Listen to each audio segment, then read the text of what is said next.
It was snowing again. The kind of gentle, endless snow that muffles every sound and makes the world seem softer, almost kind. I was sitting in my favorite armchair by the window, holding a cup of chamomile tea between my hands. The steam curled upward like tiny ghosts, disappearing into the glow of the Christmas lights. For a long time, I just watched the snow fall. Each flake felt like a memory, quiet, fleeting, impossible to hold. Christmas Eve had always been a tender wound for me. 35 years had passed, but somehow this night still pressed against my chest with the same weight. David. His name alone could still pull me into that deep ache of longing. My husband, my best friend, my everything. I remember his laugh, the kind that filled a room and melted every cold corner of my heart. He was an ER nurse, devoted and gentle, with a strength that came from compassion rather than pride. On the night he died, he'd promised he'd be home before midnight. He said he'd bring something special, a surprise. I never got to see what it was. I still don't know how I managed to live through that winter of 1989. They said it was an accident, a brake failure. He was driving back from the hospital when his car skidded off the icy road. Instant, they said. He didn't suffer, they told me, as if that was supposed to comfort me. But he did suffer. I could feel it. Somewhere deep inside, I always knew something wasn't right. There were questions that never stopped echoing. Why had he called me minutes before? Why did he say those strange words, "No one can know, but all the answers are in the safe at the lake house"? We didn't have a lake house. We barely had enough saved to dream of one. Grace, David's sister, was the one who told me to let it go. She said grief could play tricks on the mind, that I probably misheard him, that I was clinging to a ghost because I couldn't bear to face the truth, and maybe she was right. For years I tried to convince myself of that. I buried that night deep inside me, like an old letter sealed in a box I could never open. Until tonight. The clock on the mantel ticked softly. The hands pointed to 11:47 p.m., the exact time David had called me 35 years ago. I don't know why I noticed it. Maybe because part of me was still waiting, against all reason, for the impossible. And then the phone rang. It was a sound so ordinary, yet in that moment it sliced through the stillness of my home like a scream. I froze, my heart thundering against my ribs. For a second, I just stared at it, unable to move. The phone kept ringing. My hands trembled as I reached for it. "Hello?" My voice was barely a whisper, static, a faint crackle, as if the line were stretching across 1,000 miles, or 1,000 years. Then, a voice. "Nancy, it's me." I dropped the cup. The tea splashed across the rug, seeping into the fibers like spilled memory. I knew that voice. I knew it. "David," I breathed. "Yes, listen to me. No one can know about this call. Do you understand? No one. Everything you're looking for, it's in the safe, at the lake house." My knees gave out. The phone slipped from my hand and hit the floor with a dull thud. I could still hear his voice through the receiver, faint and distant, echoing the same message he had left me 35 years ago. And then silence. I stared at the phone, my breath shallow, my mind blank. The room felt smaller, the air colder. I picked it up again, pressing it against my ear, but the line was dead. "David," I whispered, "please. If this is some kind of cruel joke." But there was nothing. Just the low hum of the house and the whisper of snow against the window. I sank to the floor, the phone still in my hand. Every part of me wanted to believe it wasn't real, but my body, my heart, knew better. I could still feel the echo of his voice vibrating inside me. It was the same tone, the same warmth, the same urgency. How could that be? I stared at the fireplace where the flames danced lazily. For a moment, I thought I saw his reflection in the glass, his kind eyes, his familiar smile. I blinked, and it was gone. My mind felt like it was unraveling. Grief does that. It sneaks in quietly, wears the face of the person you lost, and whispers things you long to hear. But deep down, something inside me stirred. A quiet, trembling knowing. What if it wasn't a hallucination? What if that message, the one from so many years ago, had always been a warning, not a farewell? I pressed my palm to my chest, trying to steady my heartbeat. I needed to breathe, to think. But memories came rushing back like waves breaking through a dam, the funeral, the reports, the endless condolences that meant nothing. I remember Grace holding me that night, whispering that everything would be all right, that David was gone, and I had to move on. But he wasn't gone, was he? That voice, it wasn't a recording. It couldn't have been. It had the weight of now, the urgency of real time. I stood pacing the room, my bare feet brushing against the cold wooden floor. The snow outside had thickened, wrapping the world in white silence. Inside me, everything was noise. Was someone playing with me? Was this some elaborate, cruel trick? Or had I just heard from the man I'd mourned for 3 decades? The clock chimed midnight, Christmas Day.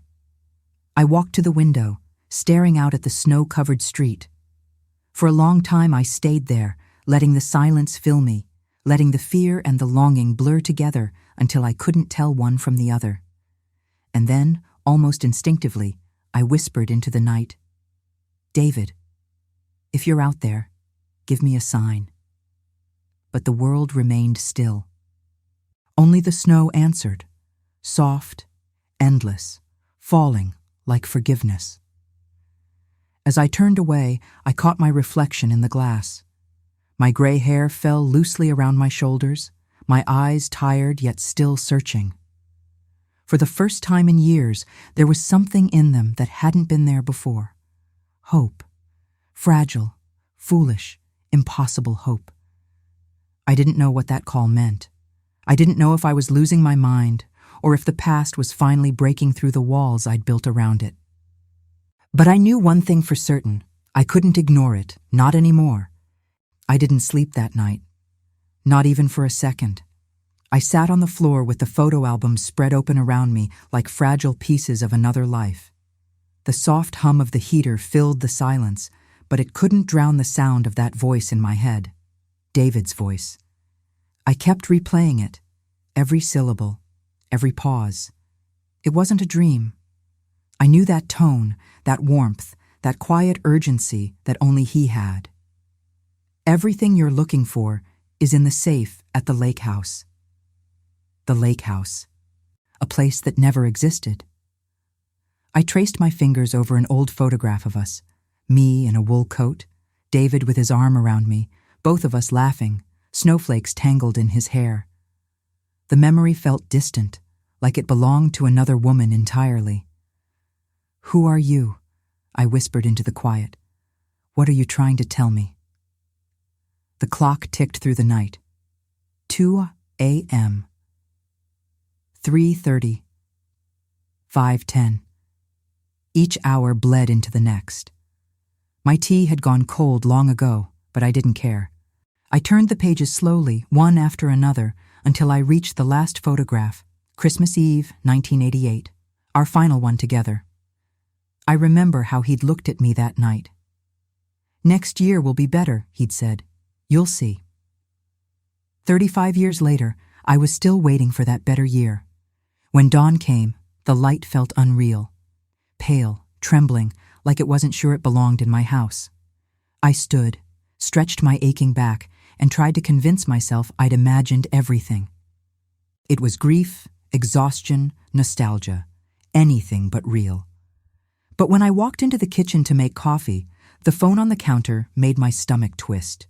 I avoided looking at it. The smell of coffee filled the air, warm and bitter.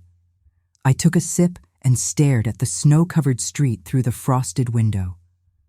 Christmas morning. Families would be opening gifts, children laughing, music playing. But my world was still frozen in last night's silence. Then the doorbell rang. A sharp, unexpected sound that sliced through the stillness. I froze.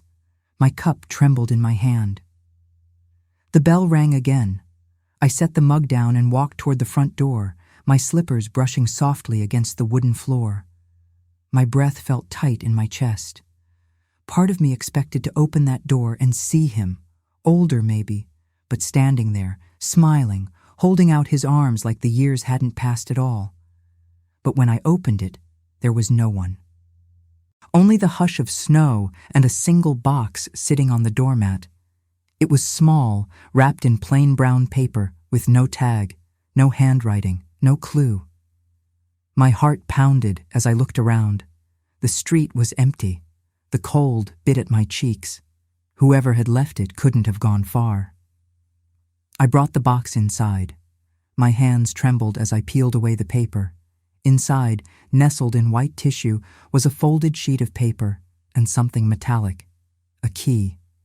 The paper was old, its edges yellowed and brittle. When I unfolded it, my breath caught. It wasn't a letter. It was a map, a hand-drawn map. My eyes darted over the faded lines, the ink smudges.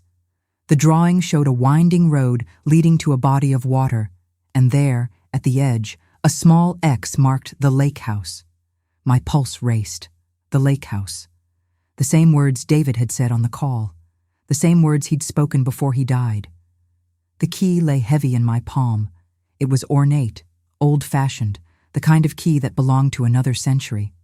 Its surface was cold, but when I held it tighter, it felt almost warm, as if it recognized me. For a long moment, I stood there, staring at both objects. My mind screamed that this was madness, that someone was trying to manipulate me, but my heart whispered something else. Go. Before I could think it through, I was already getting dressed. I threw on my coat, my scarf, my boots.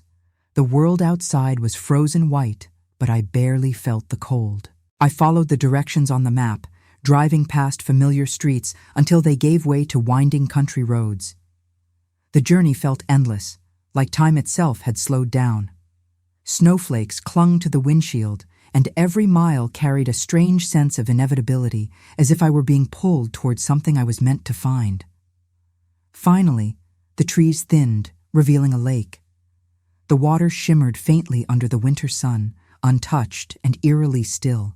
And there, half hidden by frost and vines, was the house. My breath caught. It stood like a ghost, windows broken, roof sagging, the wood gray with time. The air around it was heavy, almost sacred, like stepping into the pages of a memory I didn't know I had. I parked the car and stepped out. The snow crunched beneath my boots. As I approached the front porch, my pulse quickened. The front door was slightly ajar, its hinges creaking softly as the wind moved through. Inside, dust hung in the air like faint smoke. The furniture was covered with old sheets, and the faint smell of damp wood and rust lingered. I ran my hand across a table. A thin layer of dust clung to my fingers. Whoever had lived here hadn't been here in years, decades maybe. I searched every room. The living room, the kitchen, a small study, nothing. No safe, no clue, just the silence of an abandoned home. Frustration welled up inside me. I pressed my back against a wall, trying to breathe, trying to make sense of it all. Why here, David? What am I supposed to find? My eyes drifted downward to the floor. That's when I noticed it, a bulge beneath an old rug. I pulled the rug aside, revealing a wooden trapdoor almost perfectly camouflaged with the floorboards. My hands shook as I knelt and brushed away the dust. The lock was old, iron, and worn by time. I reached into my coat pocket and pulled out the key from the box. My breath caught. It fit perfectly. As I turned it, a faint metallic click echoed through the silence. The sound felt impossibly loud, reverberating through the empty house. Slowly, I lifted the door. Cold air rushed upward, carrying the scent of earth and something older, like forgotten years. A dark staircase led down into the unknown. I stood there, trembling, staring into that blackness. For a long moment, I couldn't move. My heart screamed at me to turn back, to run. But my soul whispered something different. Keep going. I tightened my grip on the flashlight I'd found near the entryway, took a deep breath, and stepped down the first stair. Each creak beneath my foot sounded like an echo from the past, each one taking me closer to whatever truth had been buried for 35 years. And as the trapdoor closed gently behind me, sealing the world of light above, I whispered into the dark, "I'm coming, David." The air below the floor was colder than Nancy expected, dense, heavy, and filled with the scent of old wood and damp earth. As the light from her flashlight flickered across the hidden basement, she could see dust swirling in the beam, dancing like ghosts suspended in time. Her heart raced, each beat echoing in the narrow space like a warning. In the corner of the room stood a large metal safe. It was old, its surface stained with rust and scratches. Someone had once painted it green, but the color had faded to a ghostly hue, like moss on stone. She walked toward it slowly, the wooden steps creaking under her weight. The sight of the safe made her tremble. It felt like the kind of secret that had been waiting for her all along. Nancy knelt before it, brushing the dust off with her trembling hands. There was a dial, scratched but functional, and above it the initials DW were engraved, David White. Her breath caught. Her husband's initials. She tried the obvious combinations first, his birthday, their anniversary, even the day he proposed. Nothing worked. The dial refused to turn. The lock refused to click. Every failure deepened her frustration, but she couldn't stop. Her hands ached, her eyes burned, but she kept trying, as though something deep inside her knew she had to open it. Then she paused, remembering something. The warmth in David's eyes when he used to tell the story of the day they met. That day changed everything, he'd always said. It was the day I found my reason. With a shaking breath, Nancy entered the date of their first meeting, May 17th, 1989. There was a heavy click, then another. The safe door creaked open. Nancy's heart nearly stopped. Inside, neatly stacked and yellowed with age, were folders, dozens of them, labeled with names, dates, and hospital records. Her husband's handwriting filled the margins with notes and corrections. But one folder stood out. On its cover, written in bold red ink, was the name Richard White. She pulled it out carefully and flipped it open. Her eyes widened as she read the documents inside: financial records, falsified patient files, and evidence of embezzlement. David's former boss, the owner of the hospital, had been siphoning funds for years. David had uncovered everything, but then Nancy's hand froze mid-turn. At the bottom of the folder, beneath the accusations, was something else, a sealed envelope, its paper yellowed and brittle. Written on it, in an elegant cursive hand, were the words, "To Nancy Miller, my daughter." Nancy's breath hitched. The world seemed to tilt beneath her. Her hands shook as she tore the envelope open and unfolded the letter inside. "My dearest Nancy, if you are reading this, it means the truth has finally found you. My name is Richard White. I am, or was, your father. Many years ago, I made a terrible mistake. I fell in love with a woman I could never publicly acknowledge, and when you were born, I was forced to hide your existence to protect my reputation and my family. I left instructions for this letter to reach you one day, through David, if fate allowed it. He was the only man I trusted to uncover the corruption surrounding my hospital and to protect what was rightfully yours. You are my daughter, Nancy, and the hospital that bears my name belongs to you as much as it does to him. Forgive me, Richard White."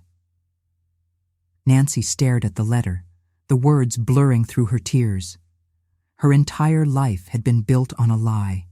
She had grown up believing she was an orphan, a child no one had wanted, when, all along, her father had been one of the most powerful men in the city.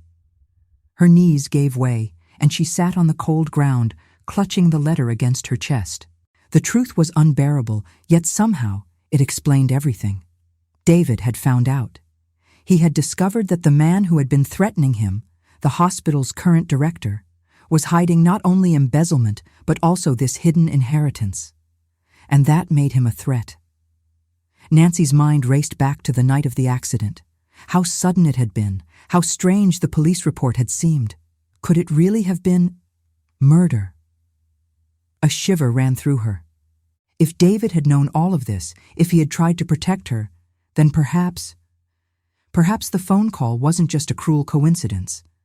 The voice that had said her name, the one that had sounded just like David's from 30 years ago. Maybe it wasn't a recording or a prank. Maybe it was a warning. Her flashlight flickered again. The shadows seemed to shift. She looked around, suddenly uneasy. "Hello?" she called out softly. The silence answered back. But then, a sound. Click. The door at the top of the stairs, the one she had left open, slammed shut. Nancy froze. Her pulse pounded in her ears as she ran to the stairs, shouting, "Who's there?" She grabbed the handle and pulled, but it wouldn't budge, locked. Someone had closed her in. Panic rose in her chest like a flood. She pounded on the door, her voice trembling. "Please, open the door!" But there was no answer. Only the echo of her own desperation. She stumbled back, clutching the letter, her flashlight shaking in her hand. The old basement felt smaller now, like it was closing in on her. "Why?" she whispered. "Why now? Why me?" Her mind raced with questions she couldn't answer. Who had sent the package? Who knew about the letter? And, the one that haunted her most, was David somehow alive? Nancy sat down on the cold stone floor, her breath coming fast, the letter still clutched tightly in her trembling hands. Around her, the silence felt heavy, thick with secrets that hadn't yet been spoken. She looked again at the open safe, at the folders spilling out onto the floor. There were names, numbers, codes, all connected to the hospital, all tied to people who had something to lose if the truth came out. And she knew one thing for certain. Whatever David had uncovered, it had cost him his life. Or maybe it hadn't. Somewhere above her, a faint creak echoed through the house, footsteps, slow and deliberate. Nancy's heart jumped. She wasn't alone. The letter slipped from her fingers as she stared up at the ceiling, holding her breath. Whoever had locked her down there was still inside the house. Nancy's breath came in shallow bursts as she pressed her palms against the cold basement door one last time. No use. Whoever had locked her inside had made sure she wouldn't escape easily. Her flashlight flickered again, and for a moment the darkness swallowed everything. Come on," she whispered, tapping the light. It blinked twice, then died completely. Her trembling fingers felt along the dusty shelves and broken furniture scattered around. That was when her hand brushed against something metallic. A switch. She pressed it, and to her relief, a dim beam of light cut through the blackness. An old lantern, its bulb weak but still alive. The faint yellow glow revealed more of the basement than she had seen before. Cracked walls, an overturned chair, cobwebs draped like curtains. And there, behind the safe, a narrow gap in the wall. Nancy crouched, shining the lantern closer. The plaster was cracked in a perfect line. She pressed her hand against it and felt air moving. A draft. Her pulse quickened. She dragged the safe aside with all her strength. It screeched against the floor, revealing a hidden wooden panel. When she tugged it open, a dark tunnel gaped before her, leading deep into the ground. Her first instinct was fear, but something stronger pushed her forward, the need for answers. Nancy took a deep breath and stepped inside. The tunnel walls were made of old stone and dirt, rough to the touch and cold as ice. The air smelled of earth and rust, and every step echoed faintly, swallowed by the silence. Water dripped somewhere in the distance, slow and rhythmic, like the ticking of an unseen clock. She followed the narrow passage for what felt like an eternity, the lantern trembling in her grasp. Her thoughts spiraled. Who had built this? Why would there be a tunnel beneath the lake house?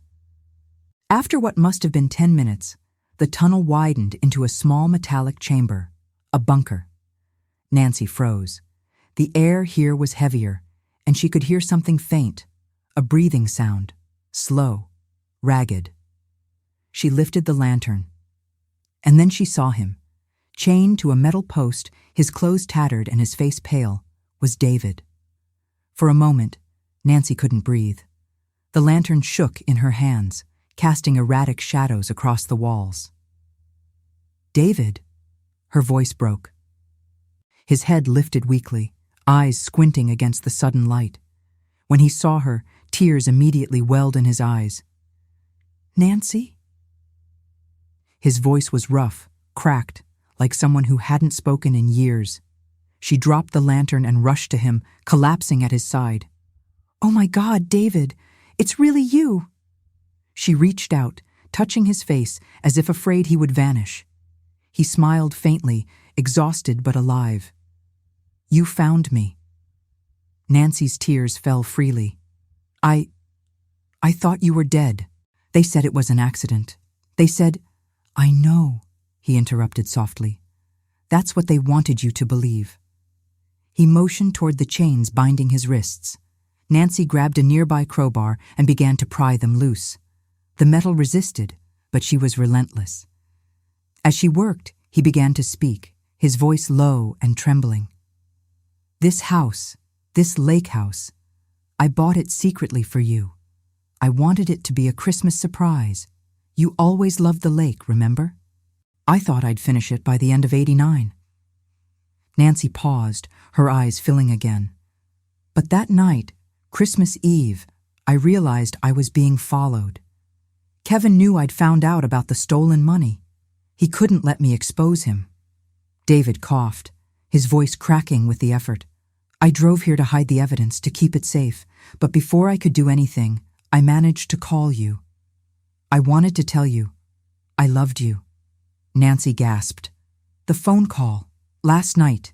The one that sounded like you. David shook his head weakly. It wasn't me. But it was the same line, the same number. Maybe someone reactivated it, or maybe... He stopped, his voice fading into a whisper. Nancy managed to break one of the chains free, the clank echoing through the bunker.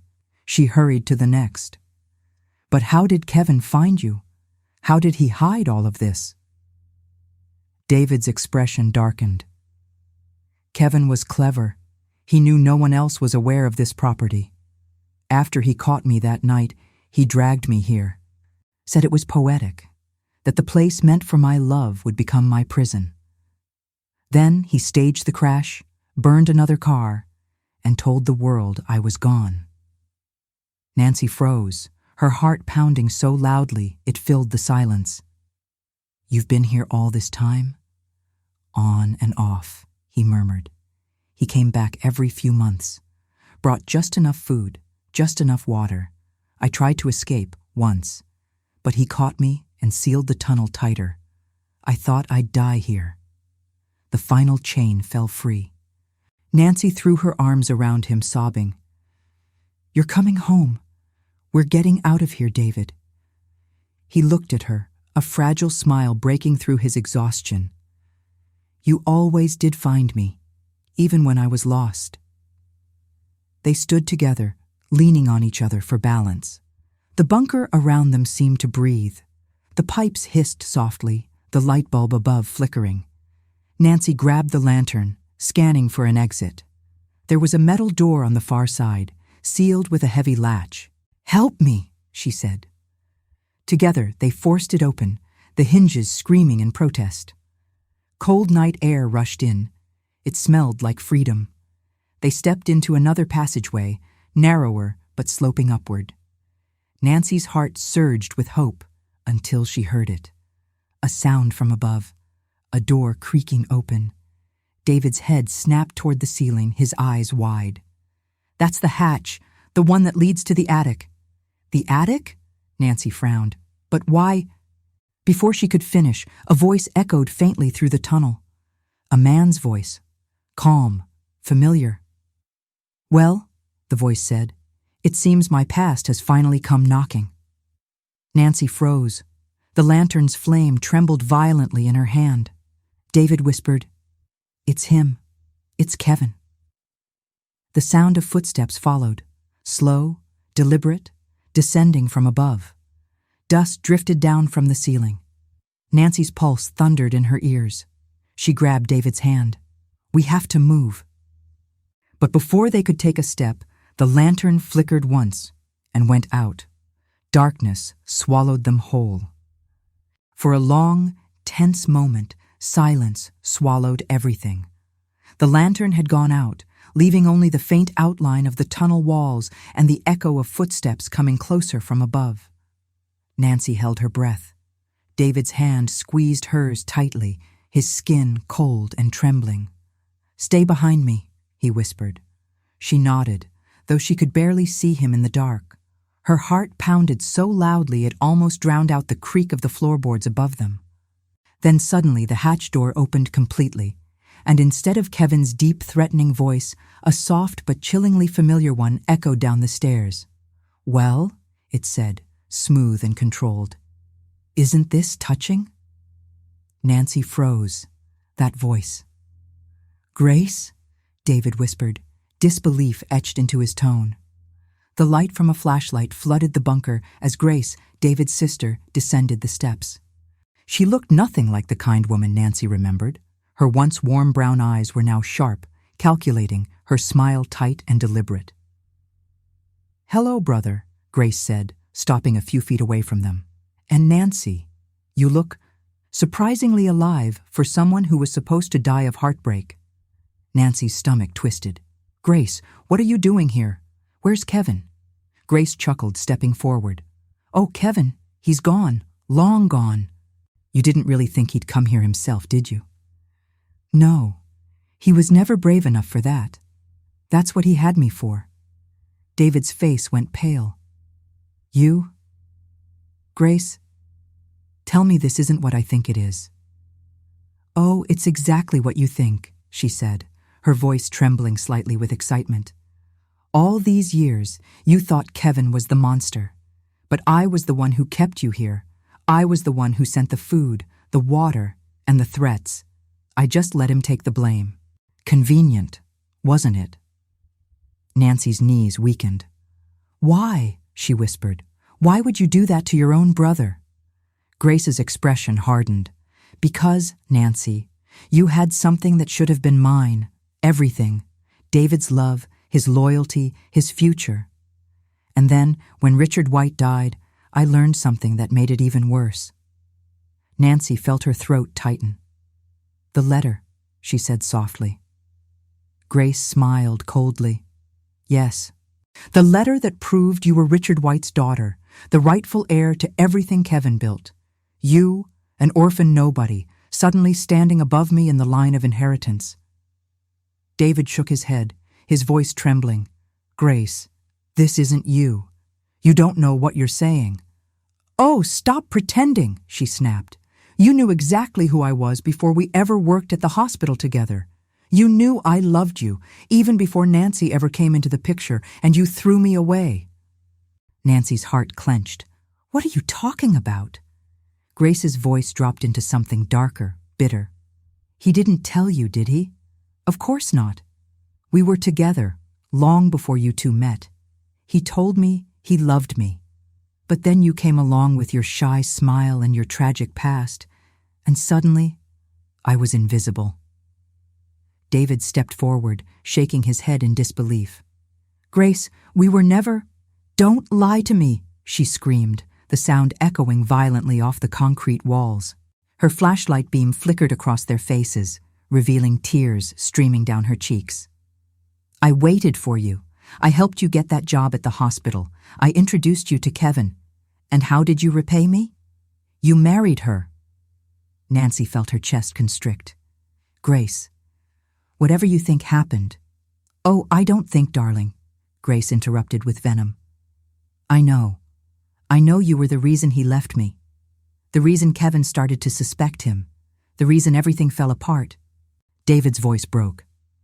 "Grace, please, I never meant to hurt you, but what you've done, all these years,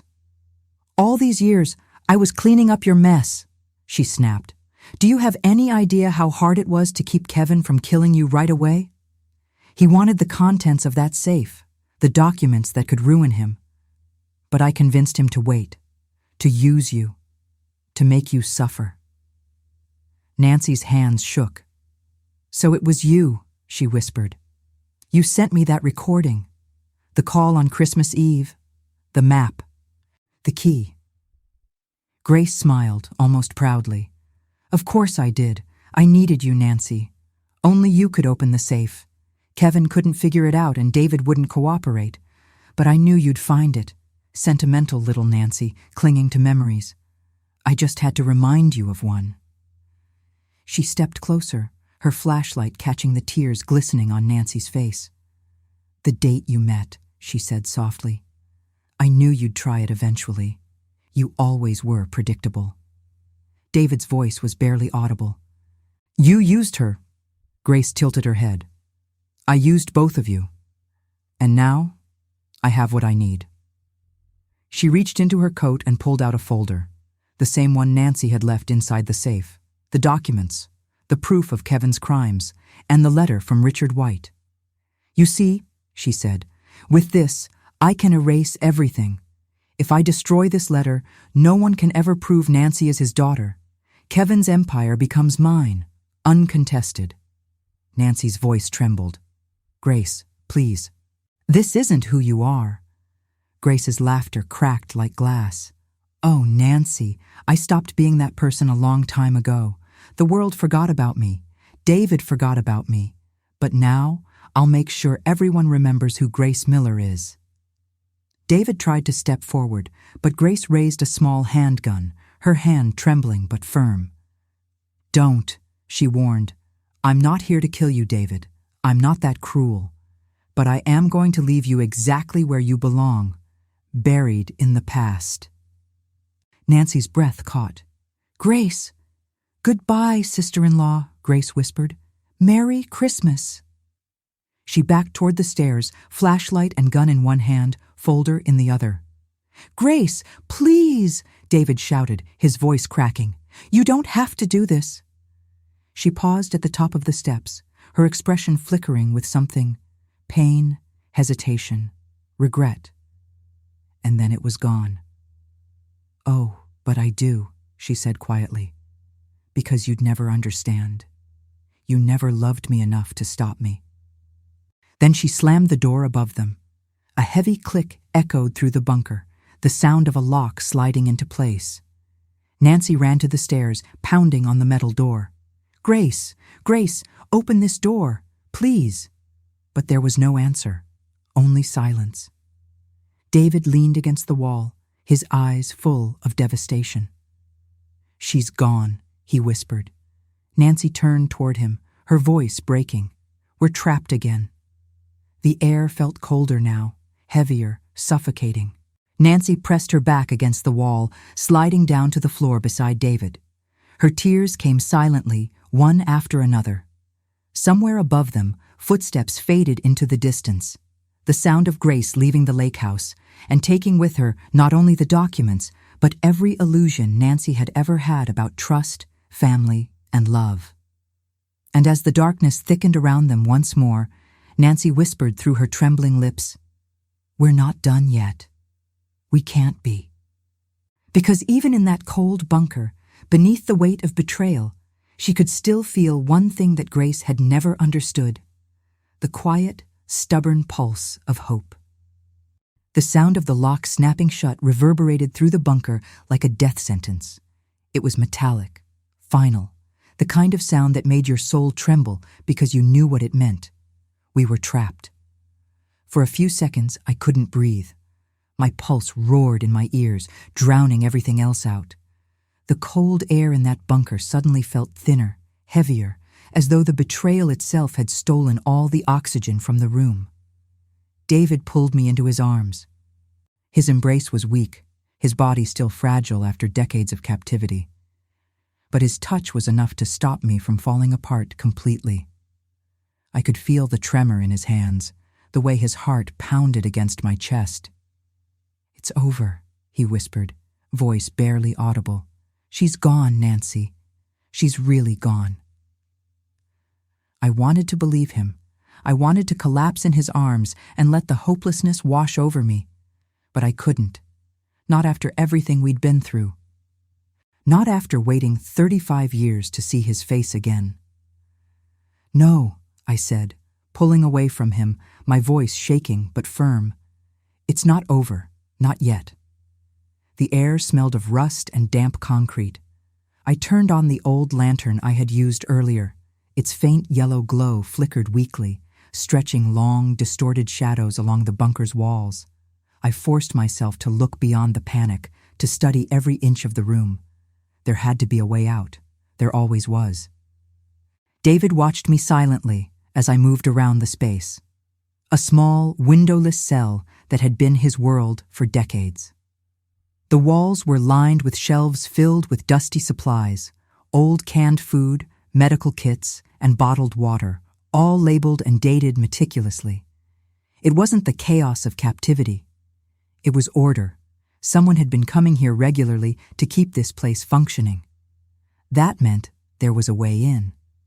And if there was a way in, there has to be a way out, I whispered to myself. David's voice came from behind me, soft and heavy with exhaustion. "Nancy, you don't have to do this. We've tried before. I've tried before." I turned toward him. "And yet you're still alive," I said, meeting his eyes. "That means there's hope." He stared at me, something fragile flickering in his expression.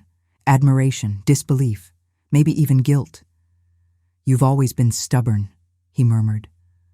I smiled faintly, though my hands were trembling. "You loved that about me." He didn't answer, but the faintest ghost of a smile crossed his lips. I began examining the ceiling. The lantern's light wavered across the metal panels overhead until something caught my eye. Faint streaks of rust along a rectangular outline. I reached up, running my fingers along the cold surface. The edges were rough, old, corroded. There were bolts, 4 of them, each covered in grime and dust. "This," I said softly, "this wasn't always sealed." David looked up. "That? It's just part of the ventilation system. I tried once, years ago. I didn't have tools. It's bolted shut." I reached into my coat pocket. "I do." He blinked in surprise as I pulled out a small set of tools, a rusted screwdriver, a short wrench, and an old pair of pliers. I'd picked them up instinctively when searching the room for the lantern earlier, not knowing why I felt the need to keep them. Now I knew. "Sometimes," I said, gripping the pliers tightly, "instinct saves your life." David moved closer, his eyes softening. "Let me help."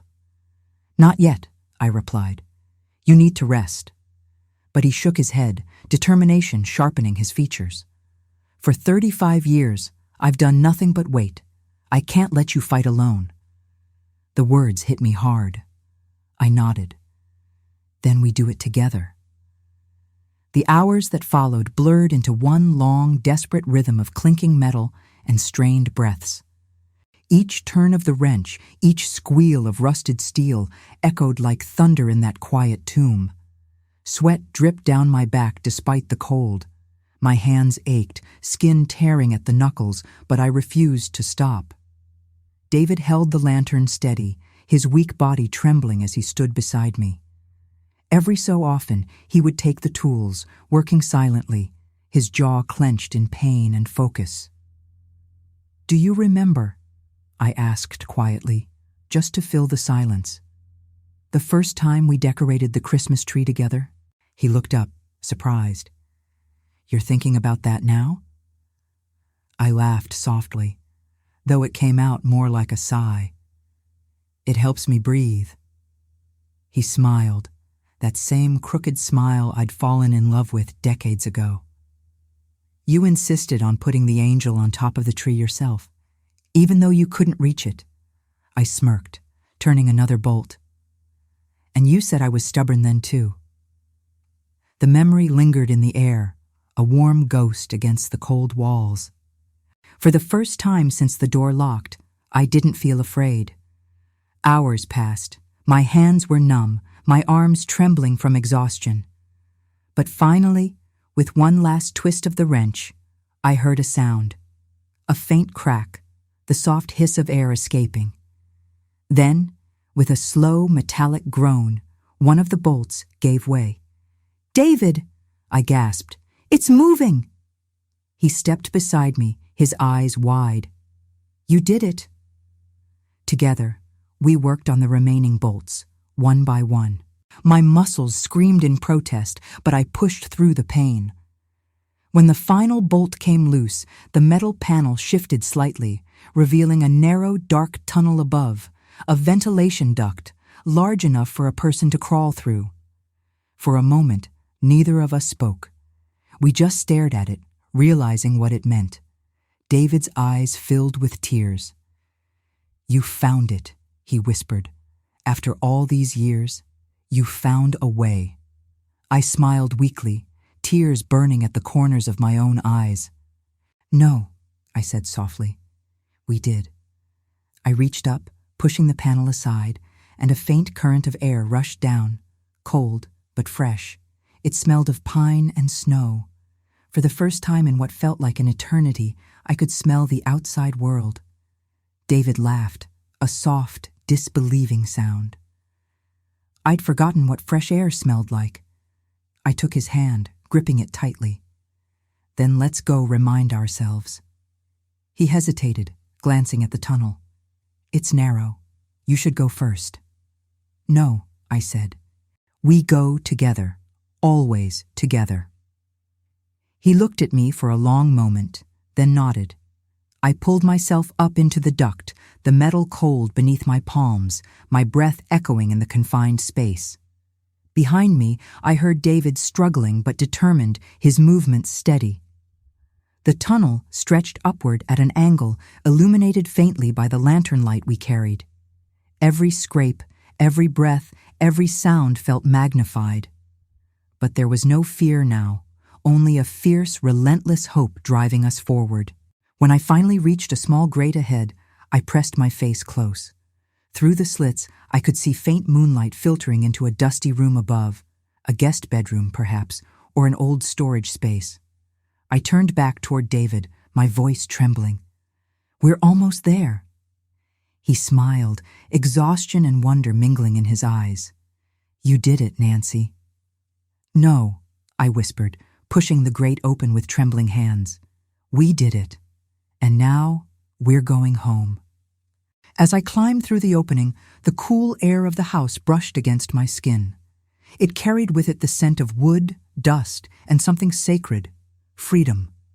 Behind me, David emerged, pulling himself out of the tunnel with the last of his strength. For the first time since that terrible Christmas Eve decades ago, we were above ground together.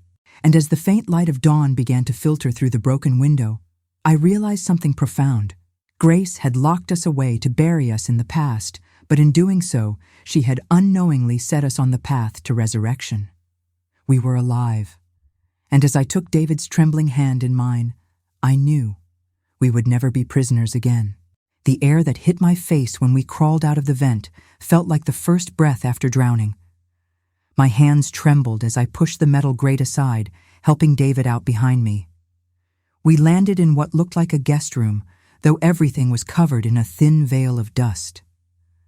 The curtains were half drawn, and weak daylight filtered through, painting streaks of gold across the wooden floor. For a moment, neither of us spoke.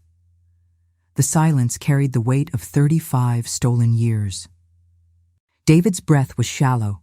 His eyes wandered the room like a man waking up inside a memory that wasn't his anymore. Then, something caught my attention. A desk, neatly arranged, with a laptop still humming and a faint blue glow on the screen. Next to it, Stacks of folders, bank statements, and photographs filled a small shelf on the wall. Grace must have been using this room, I whispered, moving cautiously. David nodded, his voice raspy. She kept everything close to the bunker. She wanted to watch me die slowly, didn't she? I said nothing. The truth was too cruel to confirm. Instead, I guided him to a chair. His face was pale, his wrists still raw from the chains that had bound him for decades. When I sat at the desk and touched the keyboard, the screen awakened fully. It was already unlocked. My heart pounded as a list of folders appeared, each one labeled with dates and initials. KW, GR. Transfers, 1990-2024, legal docs, Richard White Estate. I opened the first one. My stomach turned. Hundreds of emails filled the screen, correspondence between Grace and Kevin stretching back decades. Some messages were mundane, discussing wire transfers or legal filings. Others were damning. "The old fool still refuses to cooperate," Kevin had written in 1990. "If Nancy ever discovers the will, we'll both lose everything." Grace had replied, "She won't. She believes he's dead. Just keep paying me what you promised." My throat tightened. Oh my God. David leaned forward, reading over my shoulder, his hands shaking. They used me. All these years, they used both of us. I clicked another folder labeled Hospital Finances. Inside were spreadsheets, contracts, and scanned letters, proof that Kevin had been embezzling millions from the hospital's charity fund. Transfers to offshore accounts, payments to shell companies. And in each one, Grace's name appeared somewhere in the paper trail. They weren't just hiding corruption, I murmured. They were laundering money for organized crime. David ran a hand through his hair, disbelief shadowing his face. "Nancy, they killed people for less. We need to get out of here." But I couldn't move. My eyes were drawn to a single envelope at the top of the pile, its paper yellowed, sealed with wax. The initials RW were engraved on it. My breath caught. "Richard White," I whispered. "Your father." David froze. I broke the seal with trembling fingers. Inside, there was a handwritten letter, the same neat, elegant handwriting from the document I'd found in the safe. "To whoever finds this letter, if my secrets have come to light, it means my time has ended. I made mistakes in life. My greatest was abandoning the daughter I never met. Her name is Nancy Miller. She deserves what is rightfully hers, half of the White estate and joint ownership of the hospital, along with David White, my son. Tell her, I am sorry." The words blurred through my tears. For years, I had no idea where I came from. No parents, no history, just empty spaces on every form I ever filled out. And here it was. My name, written by the man who had given me life, but never his love. David looked at me, stunned. You're my sister?" The sentence hung in the air like a verdict neither of us could understand. I pressed the letter to my chest, unable to speak. The world tilted beneath my feet. Everything, the phone call, the map, the key, the safe, it all came from this. The truth was never about money or power. It was about blood. David stood, his knees trembling. "Nancy, if Kevin and Grace know this, they'll come back. They'll destroy these documents before anyone can see them." I wiped my tears. "Then we don't have time to fall apart." I found an old cell phone on the desk, Grace's perhaps, and powered it on. To my relief, it worked. I began taking photos of every document, every email, every piece of proof. My hands were steady now. The fear had burned away, leaving only determination. David sat nearby, staring at his reflection in the dark window. "All those years. I thought the worst thing was losing you. Now I realize the worst was knowing Grace was behind it. I trusted her, Nancy. I loved her before I ever met you." I turned to him, my heart aching for the man he once was. "She betrayed both of us, David, but we're still here. We still have each other." He nodded, but his eyes were full of guilt. "You shouldn't have come. You shouldn't have answered that call." I smiled faintly. "If I hadn't, you'd still be down there. Sometimes, the pain we don't understand is what saves us." Outside, the wind howled, rattling the old windows. The air had changed, colder, heavier. I knew we weren't safe yet. Grace might return. Kevin might already know we were free. I gathered everything, the flash drive, the printed pages, the letter from Richard White, and slipped them into a canvas bag. David stood beside me, his hand finding mine. "What now?" "We take this to someone who can protect the truth," I said. "A lawyer, a journalist, someone who can make sure they can't erase us again." The moment I said it, I realized something deeper. This wasn't just about revenge or justice. It was about reclaiming the life that had been stolen from both of us. The laptop screen dimmed, casting us in the soft glow of the last bit of daylight seeping through the cracks.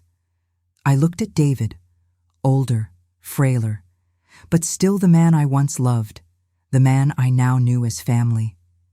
And for the first time since that fateful Christmas Eve call, I felt something like peace.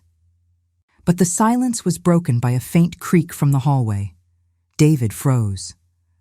I turned off the laptop and held my breath. Footsteps, slow, deliberate, coming closer. We exchanged a look, fear and resolve intertwining. It wasn't over, not yet.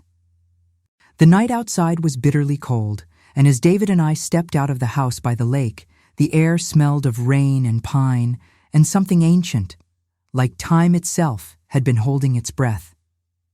For the first time in decades, David felt the wind on his face, and I watched him close his eyes as if trying to remember what freedom used to feel like. We moved cautiously through the darkness until we reached the old garage behind the house. I half expected it to be empty, but when I flicked on the light, I froze. There it was, a silver sedan, dust-covered but intact. Hanging neatly on a nail by the wall, a set of car keys glimmered under the weak yellow light.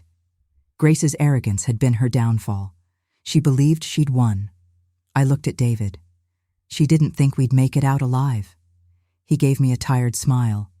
She underestimated you. I helped him into the passenger seat, and as I turned the ignition, the engine coughed once before coming to life. The sound echoed through the empty woods, the sound of escape, of defiance. My hands trembled against the steering wheel as I whispered, "Hold on, David. We're not done yet." We drove through the narrow road that wound around the frozen lake, the headlights slicing through the fog.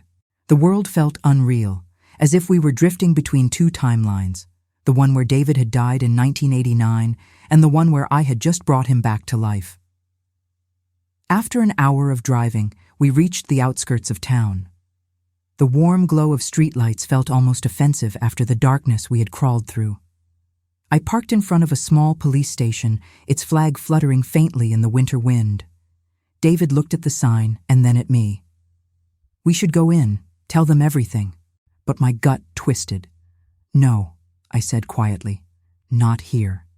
He frowned. "Nancy, we need protection." "I know," I replied. "But Kevin's been part of this city's system for decades. He owns the hospital. He funds campaigns. There's no telling who's in his pocket. If we go to the wrong person, we disappear before the sun rises." David fell silent. He knew I was right.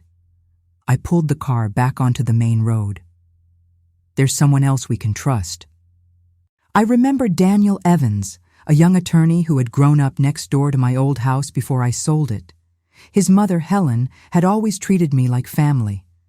Daniel was smart, ethical, and, more importantly, new in town, untouched by Kevin's influence. We found his small law office in the city center, tucked between a bakery and a bookstore. The lights were still on, despite the late hour. I knocked once, and after a few moments, Daniel appeared, sleepy-eyed, hair disheveled, but alert the instant he saw my face. "Nancy? What on earth?" His eyes widened as he noticed David behind me. "Wait, isn't that—" "Yes," I said softly. "He's alive, and we need your help." We sat in his office for hours. I told him everything.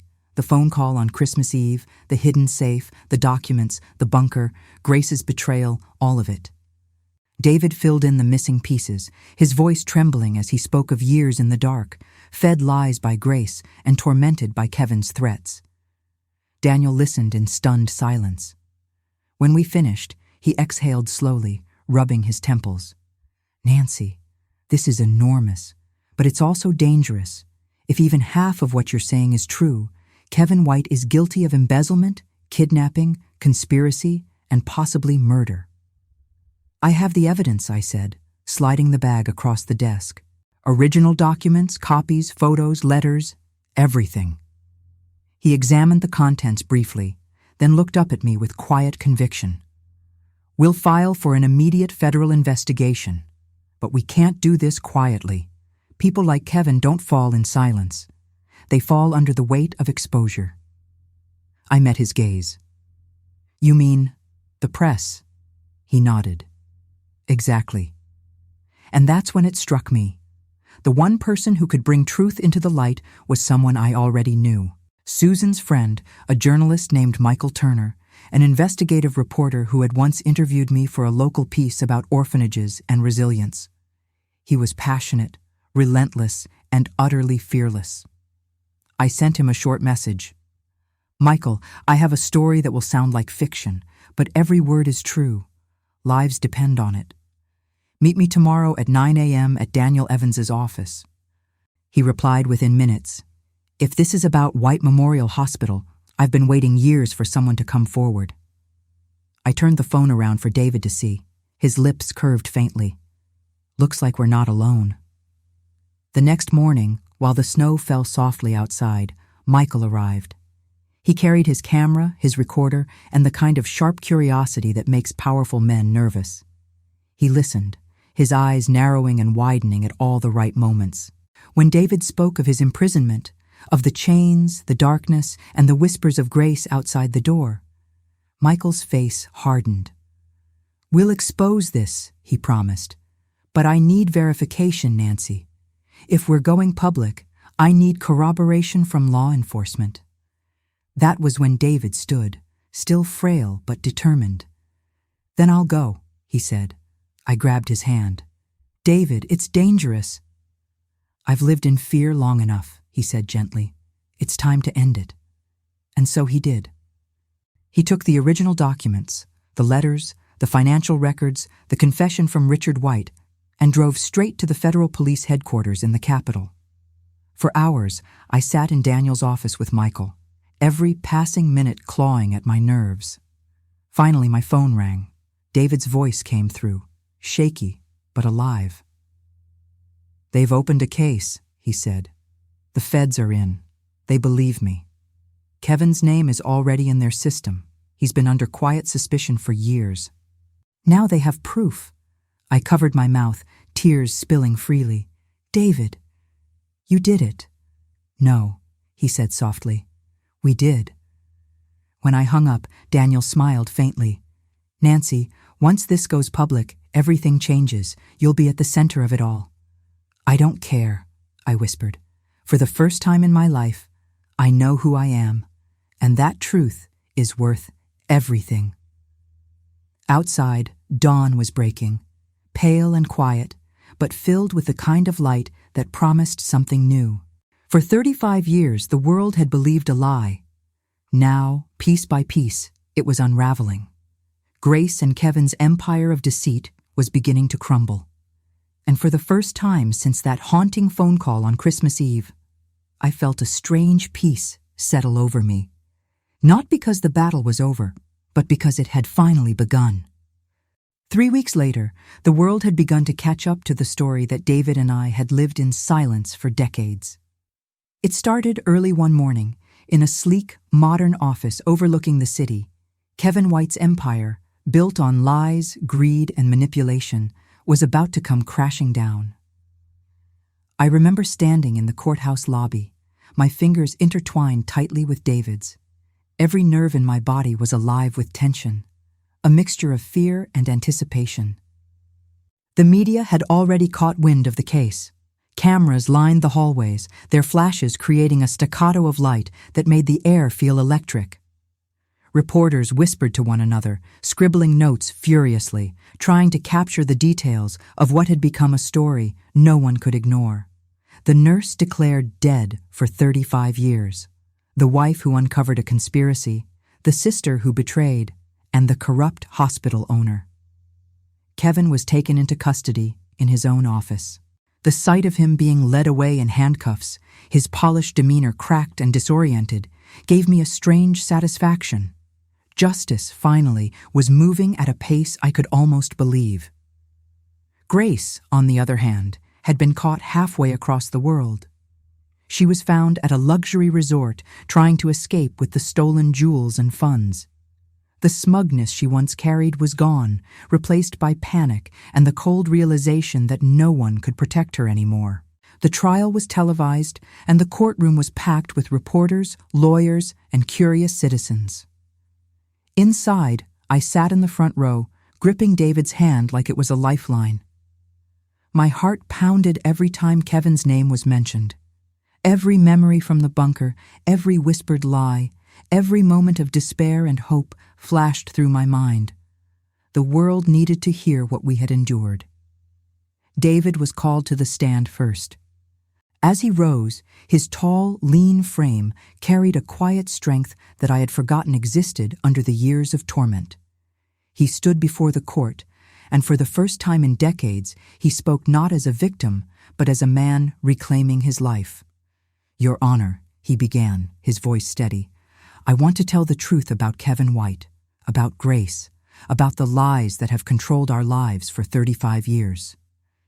He recounted the days in the bunker with a clarity that stunned everyone. He described the darkness, the isolation, the sound of silence that was meant to break him. He spoke of me, of my unwavering determination to find him, of the nights I spent chasing shadows, trying to make sense of the impossible. Each word was a strike against Kevin, a testament to the strength of human love and resilience. Kevin's face was a mask of disbelief, his mouth opening to speak only to close again when the weight of evidence hit him. There were documents, transfer records, emails, and photographs, all meticulously compiled. There was no room for his denials. Every lie he had lived on for decades was crumbling before the eyes of the world. Then, the most unexpected moment came. Grace took the stand. I had braced myself for her lies, for excuses, but she was different.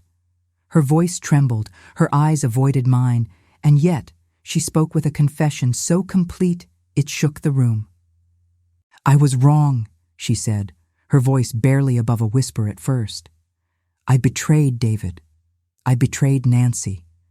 I helped Kevin cover up the truth. I took part in the kidnapping, in the falsification of documents, in the threats. All of it. I was afraid. Afraid of Kevin. Afraid of losing everything. Afraid of being powerless. I thought I had no choice." A murmur ran through the courtroom. The weight of her words hung like a dark cloud over the proceedings. She offered a plea deal in exchange for her testimony, and with each detail she revealed, the full extent of Kevin's crimes became undeniable. David stood as she spoke, silent at first, his jaw tight, his eyes burning with the years he had lost.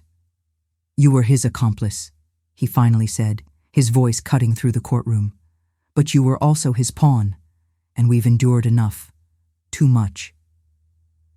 I sat there, holding his hand, feeling the warmth and reality of his presence.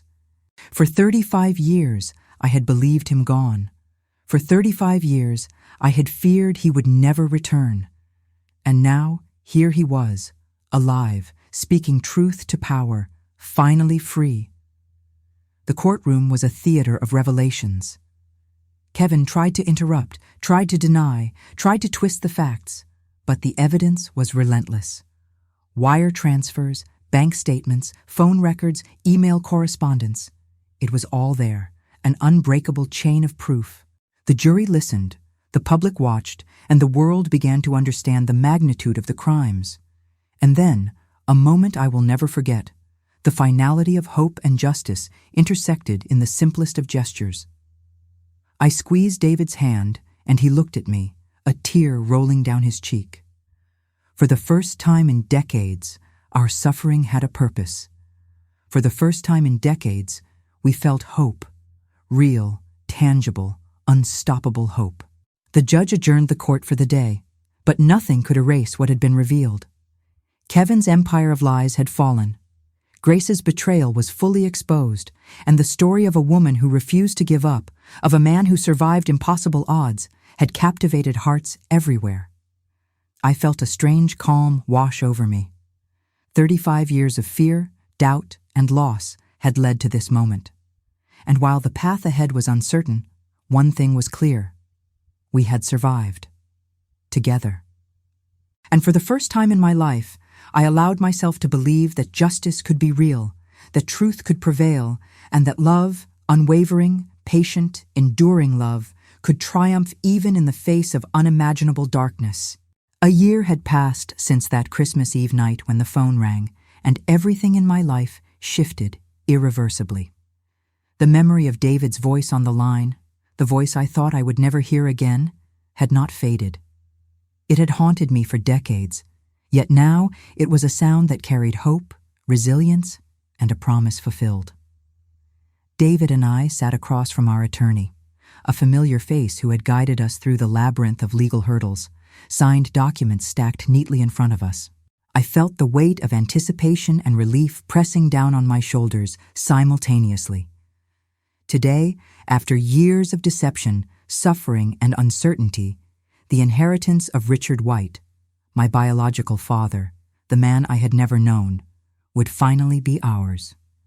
I watched David carefully, noting the subtle lines of age that 35 years of absence had etched into his face, but also the quiet pride in his eyes. This inheritance wasn't merely financial, it was validation of a life stolen from us, acknowledgement of truths long buried beneath layers of lies and greed. With a deep breath, I picked up the pen, feeling the smooth paper beneath my fingers.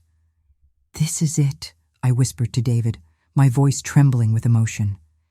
He reached across the desk, squeezing my hand. "It's ours. Everything we've fought for, every sleepless night, every tear. It all leads to this moment." As we signed the final papers, the sense of closure was almost overwhelming. The hospital, once tainted by corruption, was now under new management. Plans were underway to dedicate it to Richard White's memory, transforming it into a medical research center, a legacy David had dreamed of leaving behind. This was more than a victory over Kevin White and Grace. It was the birth of something meaningful, something that would help countless lives in the years to come. Kevin had been sentenced to 30 years in prison for corruption, fraud, kidnapping, and attempted homicide. Grace received 15 years for her complicity, her once cold, confident demeanor replaced by regret and a stark understanding of the consequences of betrayal. Justice, patient and unyielding, had finally arrived. David and I returned to the lake house, the place where so much of our past pain had been concentrated. But now, the house symbolized hope, renewal, and the life we had nearly lost. We decided to renovate it together, removing all remnants of the darkness, including the bunker that had once held David captive. In its place, we constructed a memorial, a serene space honoring the years stolen from us, but also celebrating perseverance, resilience, and the human spirit's ability to overcome. Within the memorial, we installed a public library, a tribute to victims of corporate crimes and those whose voices had been silenced. It was our way of transforming tragedy into empowerment, secrecy into transparency, and despair into hope. Every book, every photograph, every document carefully preserved would serve as a beacon for others who might find themselves lost in a web of deceit. On Christmas Eve, exactly 1 year after that fateful phone call, David and I sat on the veranda, the same spot where I had first received the call that changed everything. Snow drifted lazily down, coating the world in a soft, immaculate white. The silence was comforting, a sharp contrast to the chaos of the past year, and the phone remained still, untouched, unringing. David took my hand gently, his touch warm and grounding. "Nancy," he said softly, his eyes glistening, "I spent 35 years imprisoned, trapped, and unseen. But you never gave up on me, even when you didn't know I was alive." I felt tears prick at my eyes. "I always knew something was wrong," I replied, my voice breaking with emotion. "My heart never accepted that you were gone. I refused to believe that life could simply erase someone so precious." David leaned closer, pressing his forehead to mine. "We survived it all, and now we have a chance to live fully, freely, together." I smiled, tears streaming down my cheeks, and he kissed me softly, a kiss that carried decades of longing, grief, and finally, triumph. For the first time in decades, we both breathed freely, unburdened by lies, betrayal, or fear. The story that had begun with a mysterious phone call, a hidden safe, and a world of deceit had ended not with vengeance alone, but with truth, justice, and love prevailing. We had reclaimed what was ours, restored what had been broken, and discovered the unshakable power of unity and resilience. Beyond the window, the snow continued to fall, pure, clean, and transformative, as if the world itself was being renewed alongside us. And in that quiet moment, David and I knew that while our past had been dark, our future was bright. The story did not end with what we had suffered. It began anew with the life we would build together, fortified by the love that had endured 35 long years, stronger than any conspiracy, betrayal, or fear. We sat there for a long time, sipping our tea, hands entwined, hearts lightened by the knowledge that the truth had triumphed, the injustice had been corrected, and the love that had never died was finally free to flourish. The world outside may have been cold and quiet, but inside, warmth and hope had taken root, and we were ready to face every sunrise together. If you were moved by Nancy and David's story, don't miss out on more thrilling and emotional tales.